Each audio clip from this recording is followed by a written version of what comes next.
जय भोजपुरी समाज दोस्तों आप सभी को बताया था कि खेसारी और पवन विवाद खत्म हो गया है और उनकी जल्द मूवी एक साथ में आने वाली है। तो दोस्तों उस घड़ी का इंतजार खत्म हो गया है। आप सभी के बीच में कुछ ऐसी वीडियोज लेके आया हूँ जो कि आप लोग सुनेंगे तो बिल्कुल मन गदगद हो जाएगा। आप सभी का नहीं बल्कि पूरे भोजपुरी इंडस्ट्री का इस टाइम सब लोग विवादों से एकदम घिरे हुए हैं। दोस्तों आप सभी को बता दूं पावर स्टार और ट्रेंडिंग स्टार का ज़बरदस्त फिल्म आप सबके बीच में आने वाला है, तो दूंगा पूरी जानकारी। तो प्लीज़ अगर आप लोग मेरे चैनल पे नए हैं तो चैनल सब्सक्राइब कर लीजिए, वीडियो को लाइक और प्यारा सा कमेंट दोस्तों।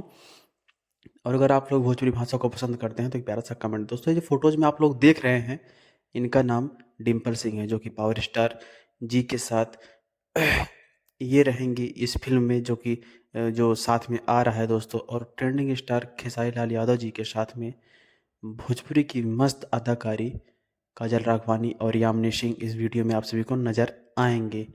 तो दोस्तों आप सभी से अनुरोध करता हूं कि यह वीडियो आप सभी को कैसा लगा, और आप सभी को बता दूं फिल्म का नाम भी, जो कि एक बेहतरीन लेवल पे शूटिंग इसका चल रहा है और बहुत जल्द लगभग 15 से 20 दिन में आप सभी के बीच में इसका ट्रेलर लॉन्च होने वाला है। तो दोस्तों यह फोटोज या वीडियोज आप सभी को कैसा लगा प्लीज़ एक प्यारा सा कमेंट जरूर करिएगा। और पिक्चर का नाम है दोस्तों जंग 2, जो कि साथ में आ रहा है।